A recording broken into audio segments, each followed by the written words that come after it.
你去市局让他们帮忙协调一下药监局和卫生局，查一查全市这个克敏唑类药物的销售记录和处方。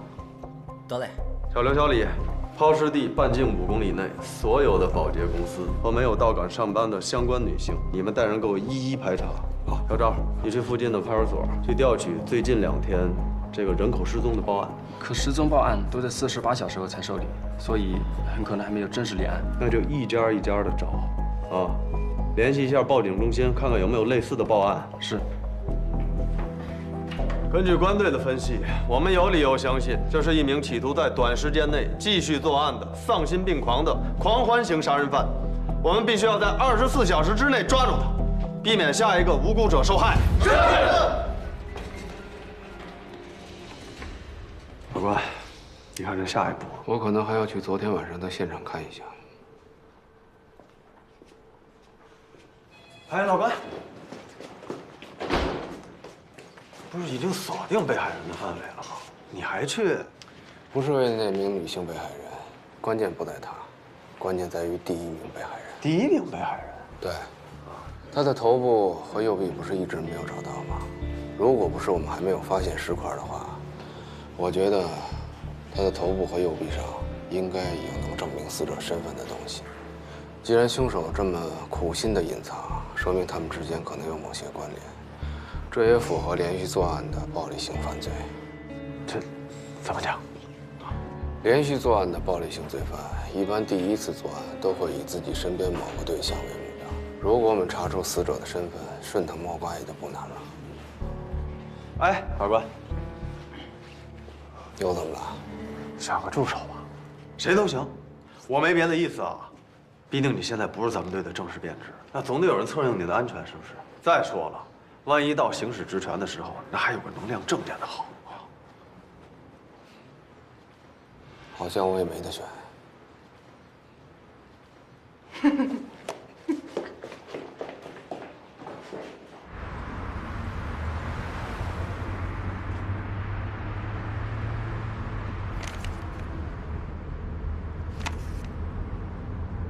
郭老师，昨天晚上我要说了什么不该说的话，您千万别往心里去啊！我就是……没事儿，应该道歉的人是我。不，都是我初来乍到，我应该给您道歉，给您添了那么多麻烦。不过您说那个保安说的话能作为排查方向吗？不能。啊？没有经过刑侦训练的人，容易出现所谓的目击缺失，也就是对看到的事物没法精确的复述或者回忆。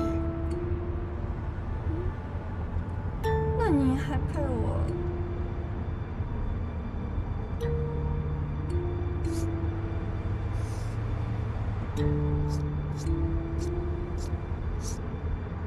您在找什么呢？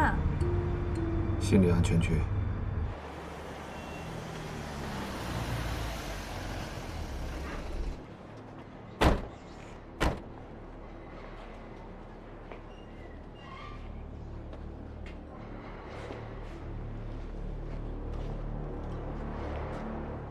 每个人都有自己熟悉的、经常活动的区域，也就是所谓的心理安全区。对于犯罪这种极端的行为，心理安全区就更加重要。大部分连续作案的凶手，头几次基本上都是在自己心理安全区之内。那怎么确定心理安全区呢？这个范围通常是以凶手的住所、工作单位，还有常去的娱乐场所为中心，向四周辐射。如果他出门惯用是步行的话，那么辐射的半径不超过1公里；骑车的话不超过3公里；如果是开车，大概是5到10公里左右，或者更多。那如果是骑摩托车呢？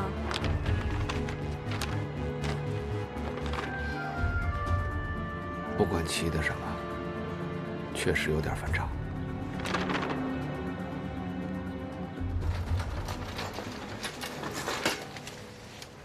目前这现场破坏的有点严重。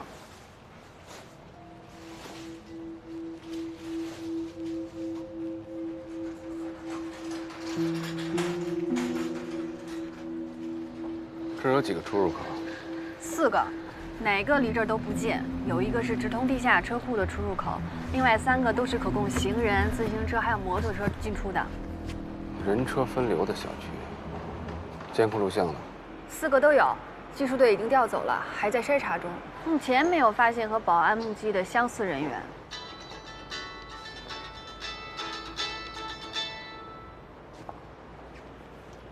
？4个出入口，凶手为什么不走慢路？关老师，周队说找到了。女性被害人叫谢静，远洋国际的保洁员，今天没去上班，电话也打不通。她的身高体重都符合尸体的特征。她跟她哥哥一起住，2个人是从杭州来打工的。啊，哎，对了，谢静最近交了个男朋友。好，我知道了。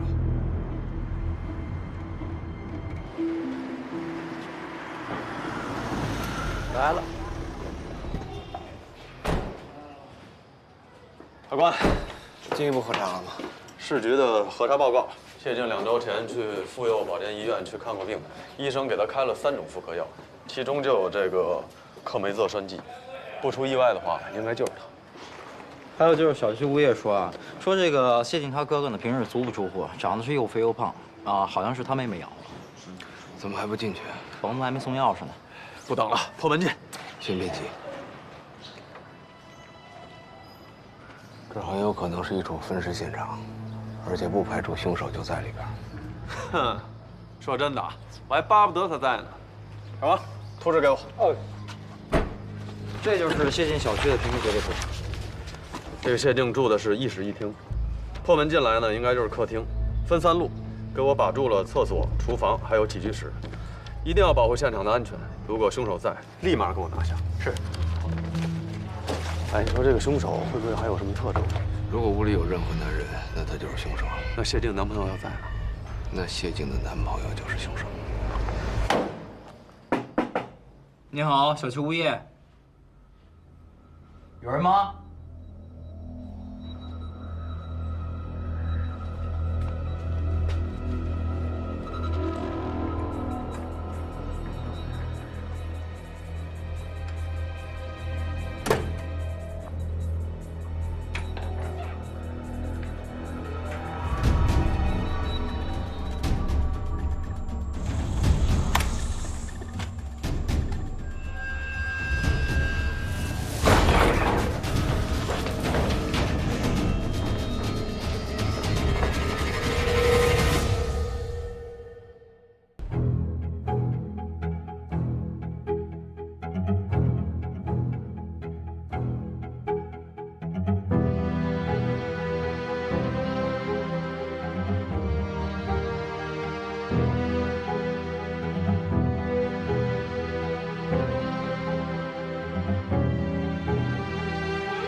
地儿找对了，但人不在。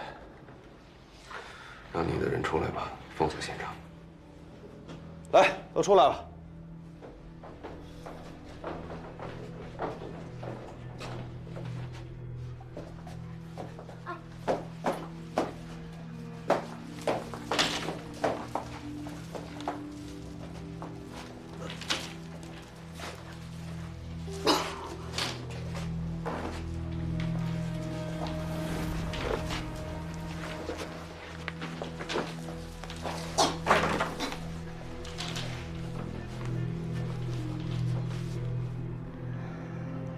跟第一抛尸现场足迹相同。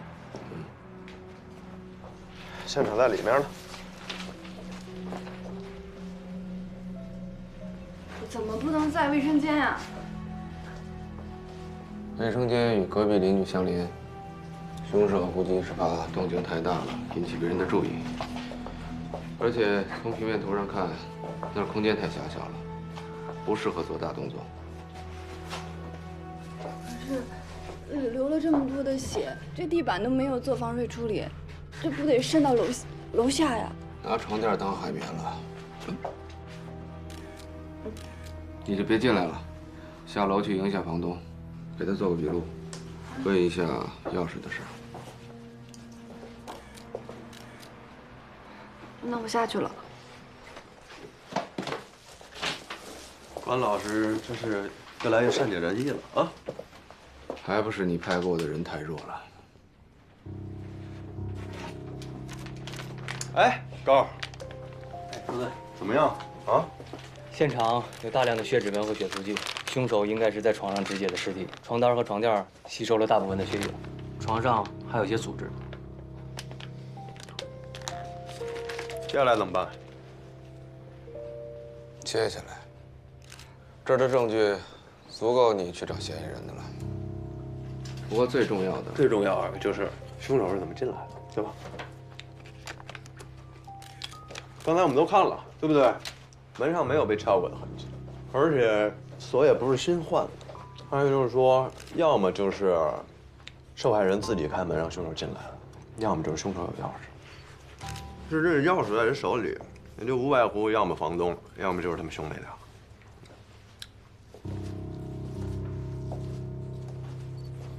谢静的男朋友。不可能，这钥匙一共2把，一把在我这儿，一把在谢静和他哥那儿。可谢静万一私自找人配了几把呢？那我怎么知道？赶紧说说我这房子怎么了？我劝您还是别上去的好。那我修房门的钱你们谁给我报销？总不能就这么给我把门砸了，算我倒霉吧？不是，您放心，我们肯定。那个保安啊，真看见了。看见什么了？不知道。一个穿着艳色服装的摩托车手。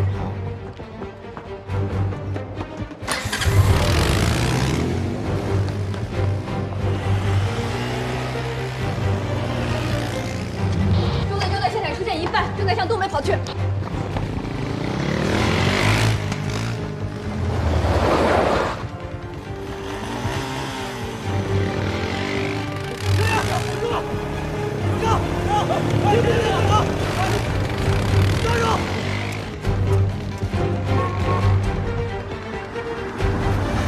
前面什么特征？红白相间的皮衣，红黑色的头盔，然后黑色的摩托车。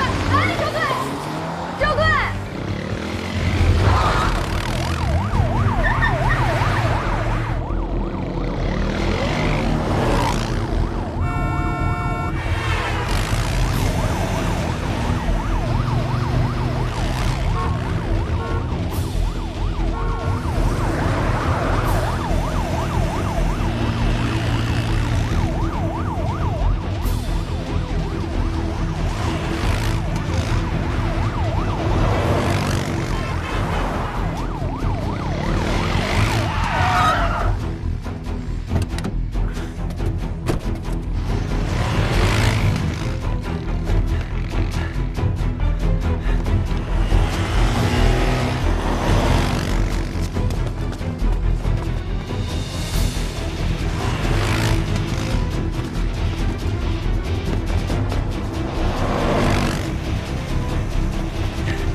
接着跑啊！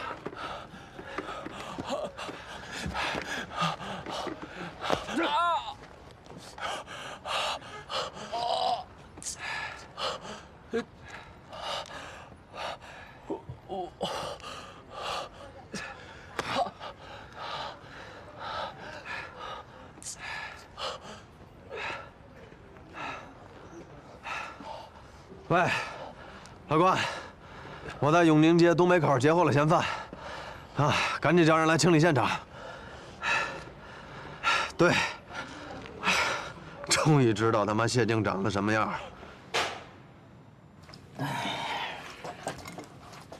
跑啊，跑什么跑啊？有人追我，我下意识就跑了。不做亏心事儿，警察追你就跑啊？你们警察牛逼呗，见谁抓谁不是？你废什么话呀？啊？你不跑能追你啊？你们不追我，我会跑吗？你不跑，我不就不追你了吗？你不追我，我不就不跑了吗？真他妈废物！哎，你去，把他换出来。我能行吗？我还没审过讯呢，这么大的案子，要不要关老师和周队一起呀？去吧，没事儿。别忘了我刚才教你的。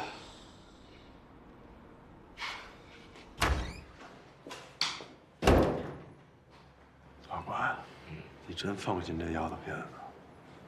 反正指纹和脚印都比对过了，他也不是凶手，让孩子们去练练手，没大所谓。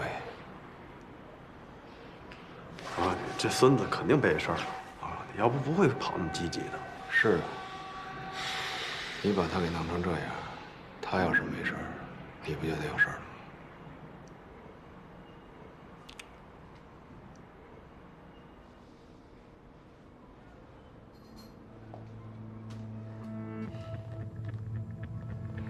姓名、 5号年龄、 ，25，家住哪儿？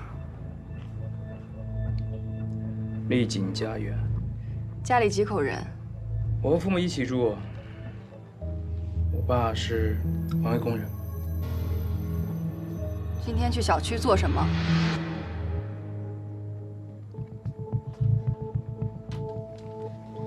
去找一个朋友玩。哪个朋友？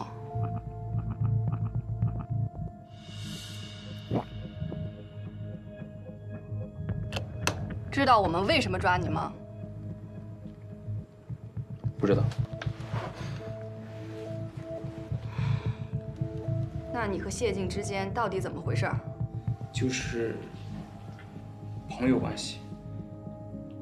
就是朋友。只有处对象的那种。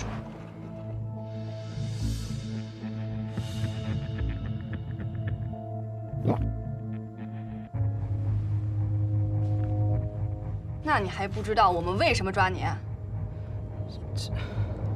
谢静都和你说了什么？还真不是他杀的。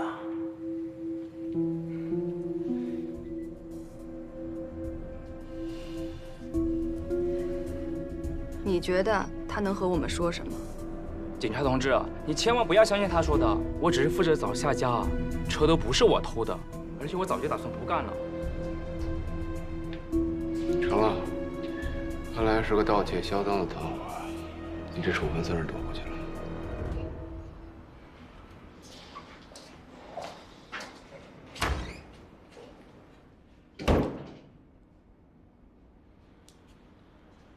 瞧人家，啊，刚毕业的丫头片子，你看你，我看他是不是谁？哇！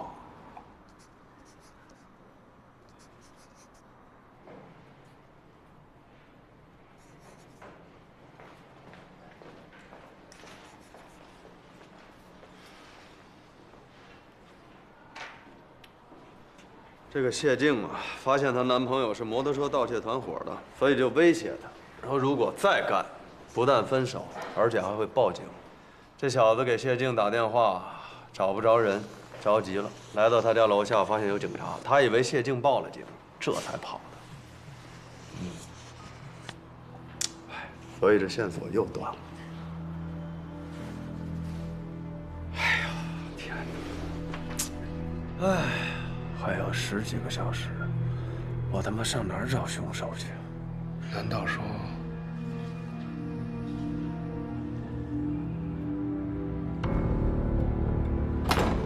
协调网络公司进行排查，找一个原本几乎每天24小时都在线，最近没有登录的用户，然后走访各小区，找一个25到28岁之间，身高1.77米，体重90公斤，养猫，开手排挡车的独居男人。走访各烟草销售点，找一个天天去买烟但最近没有出现，符合我之前说的标准的男人。可是周队，范围呢？如果是按照整个京港来排查，1年时间都不够啊。范围以抛尸地为中心，半径2公里内进行搜索，如果没有发现的话，就再扩大搜索范围，4公里、6公里、8公里。还他妈愣着？是！告诉你们，都给我打起精神来！还有10几个小时，谁也不许请假，不许吃饭，不许睡觉，拉屎撒尿也不许。在没有找到第一被害人的住所之前，都他妈给我连轴转！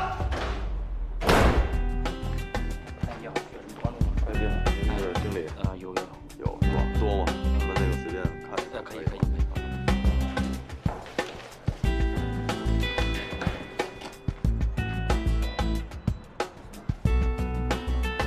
周队啊，这家不是，咱去那边吧。走，查一下，就是你这个小区。哦，好，谢谢。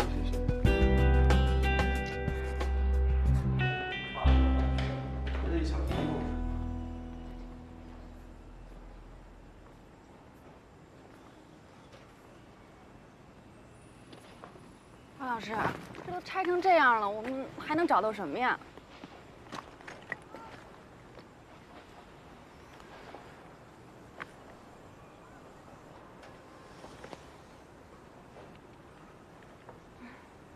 地图。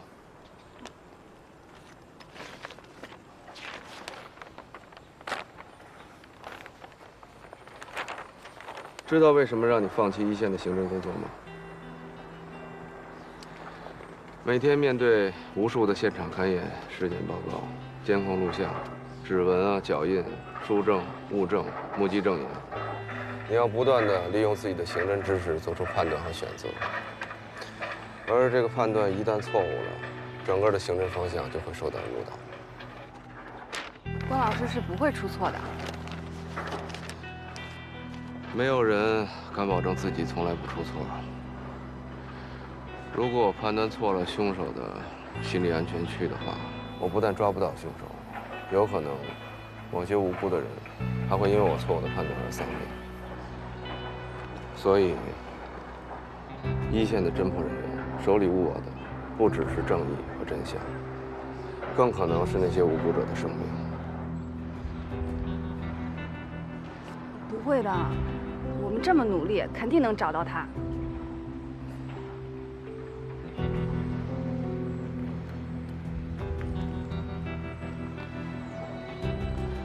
这世界不总是善恶有报的，做刑警的日子越长，破不了的悬案就越多。以后你慢慢就知道了。关老师，你也有破不了的案子吗？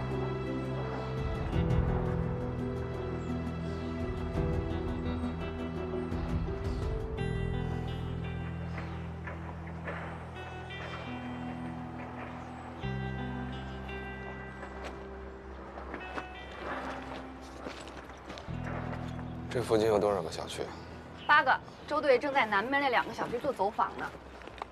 8个。他为什么会在这个地方抛尸呢？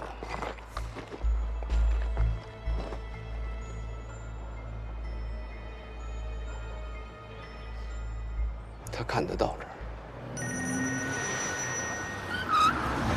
喂，关老师说可以进一步缩小范围了，先排查能看到工地的小区住户。能看到工地的小区住户，名单。哼，干得漂亮啊！这样就把原来的范围缩小到1/4了，从90人还剩28个，现在还有18个。哎，只找看见工地的还有5个。就在这5个小区找手排档的车，范围锁定在院内。行嘞，好，马上排查。关老师，你怎么能确定这车就停在院子里呢？长期不出门的人会把自己的车停在比较安全稳妥的地方。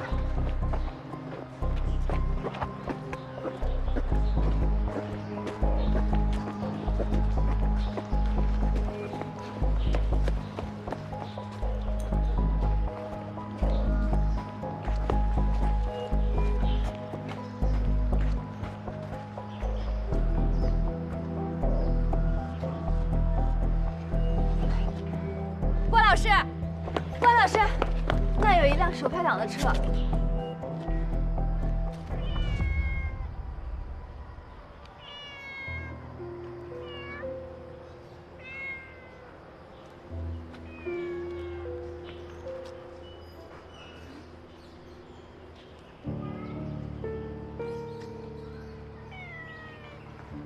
好可怜的野猫啊！这应该不是野猫，指甲不久前被修剪过，毛根里面有浴液的味道。你是说？不会吧？这么巧？只可惜啊，这猫不像狗那么认家，要不然啊，它就可以带我们去找它主人了。但是它认识主人的车。啊？可你怎么能确定就是这辆车呢？法官，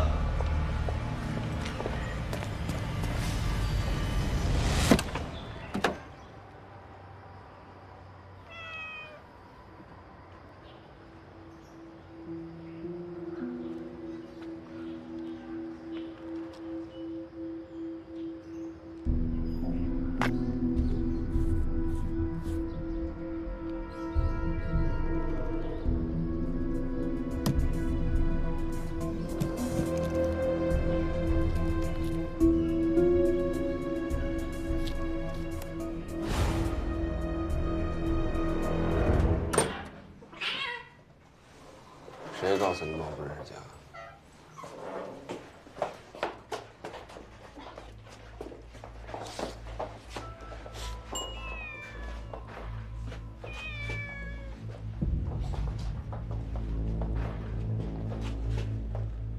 法官，猫这事儿我算是听明白了。你是怎么确定这车是死者的呢？死者身高应该跟我差不多。我刚才坐在他车上的时候，觉得位置刚刚好。不过方向盘离座位的距离比较远，应该是个胖子。烟灰缸虽然是干净的，但是车顶的内衬有烟味儿。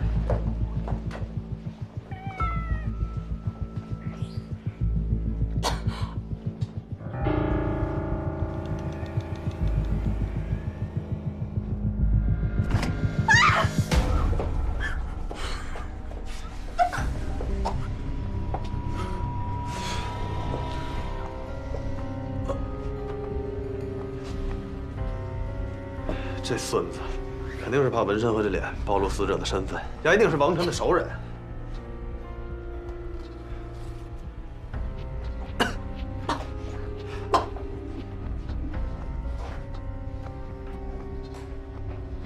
对，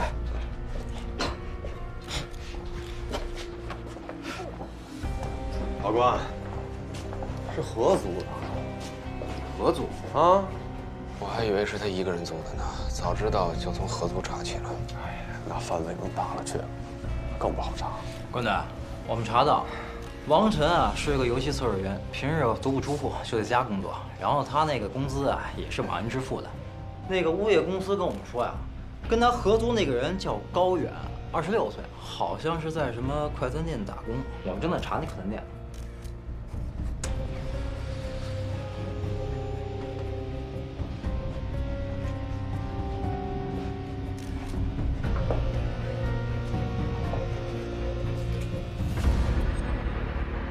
我去，这什么玩意儿？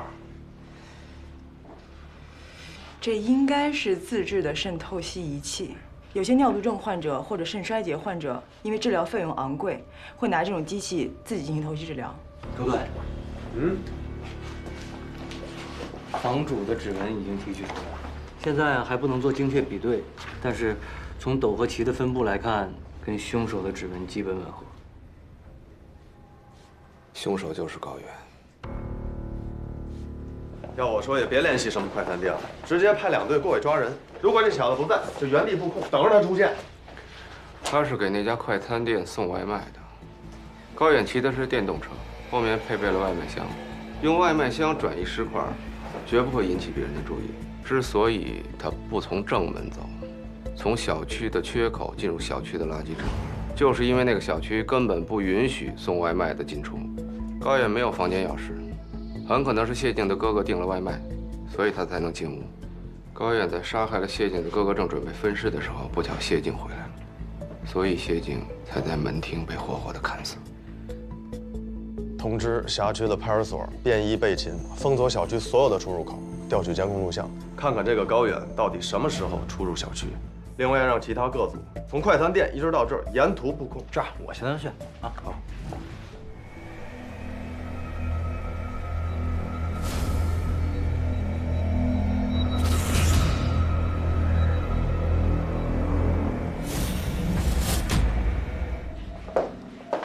老高，怎么样？凶器找到没有？还没有啊。关老师，高远他为什么要杀人呢？他有什么作案动机吗？这个人与社会存在着明显的隔阂感，他有肾病，很严重，要付不起昂贵的医疗费，就只能自己治疗。他应该是一个智商很高，但却很自卑的人。他一直渴望有一个健康的肾，一个健康的身体，所以心态就变得越来越扭曲，憎恨、厌恶那些有着健康的身体，但却自甘堕落的人。哎，垫子下边找呗。哎，来看我垫子下边。哎，这什么东西？这好像是高远的工牌号17655。行吧，再找找啊。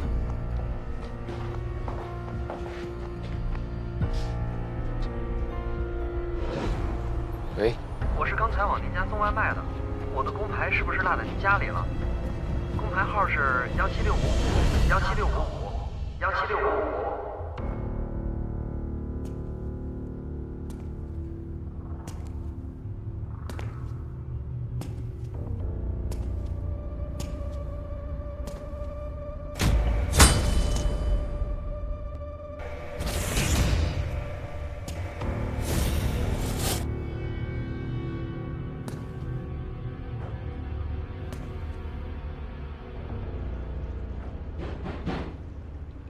王宏宇，开门。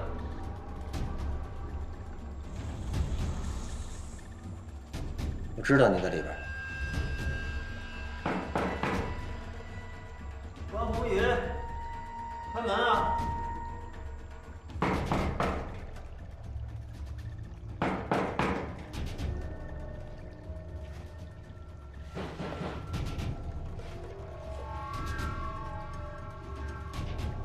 关宏宇，开门！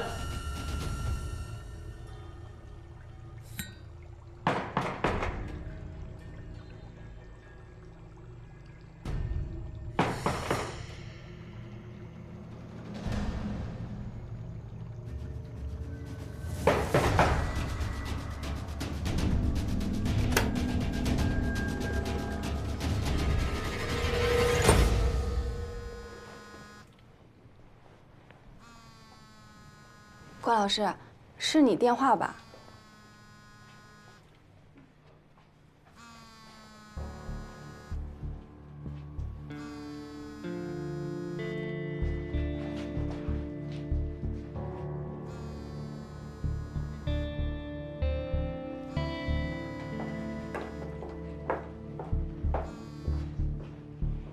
喂，你挺牛逼呀，竟然发现了我的秘密。那你还不赶紧自首？不过，我也发现了你的，不，是你们的秘密。我告诉你，我现在就在你家呢。只要我发出任何的声响或打个电话，你们俩都得给我陪葬。我要跟你谈谈。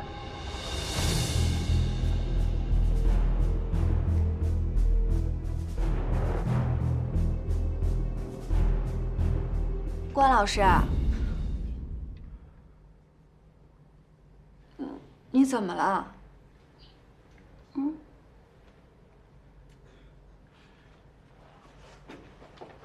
昨天出来，把老板那具体说一说。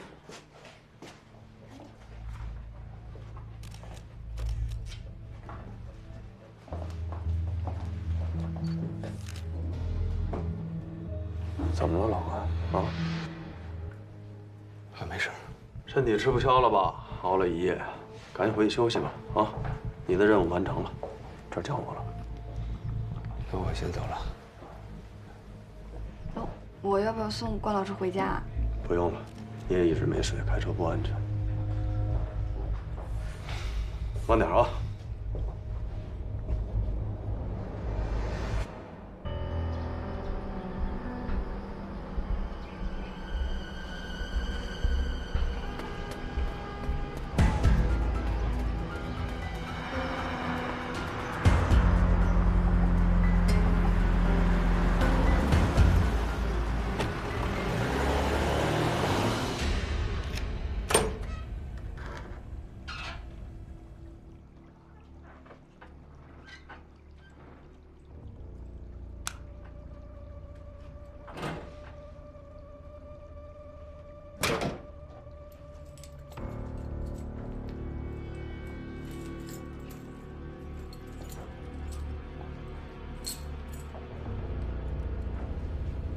别动！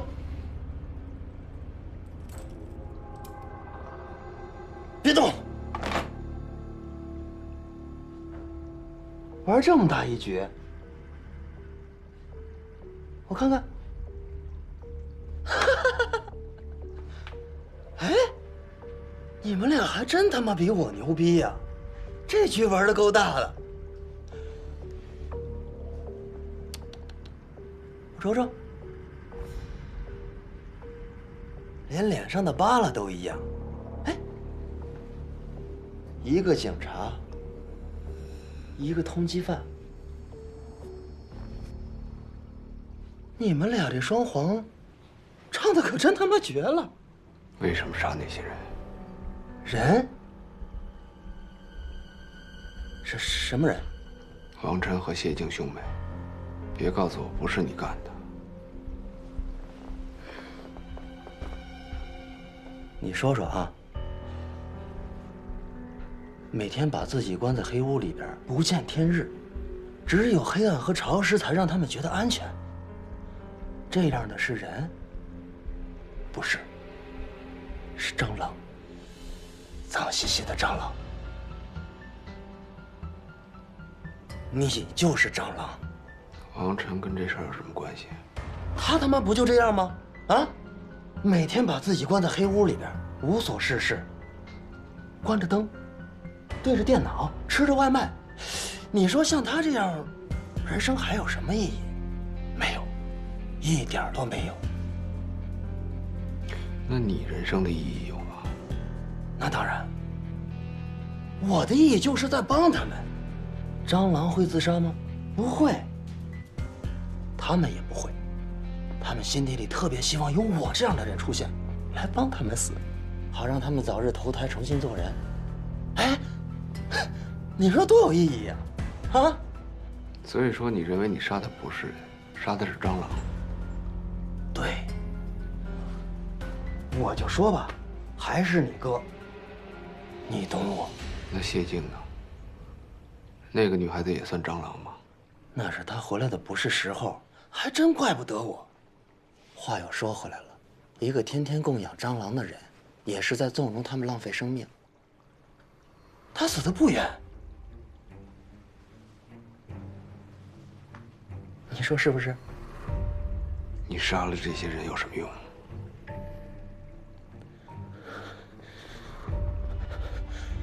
我恨他们，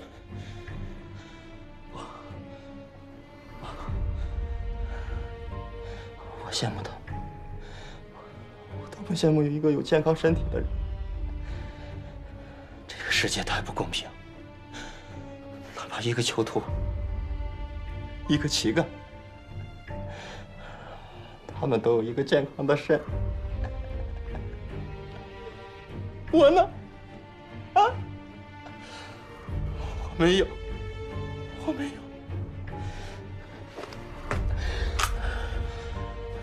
可即便是这样。 我仍然在坚强地活着，我积极的工作。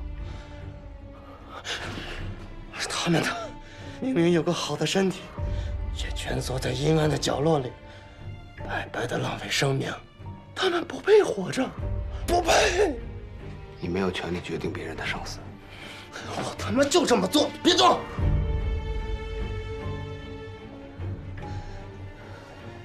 今天你们哥俩的命也在我手上，我就要看看我有没有这个权利。反正他是个通缉犯，我杀了他。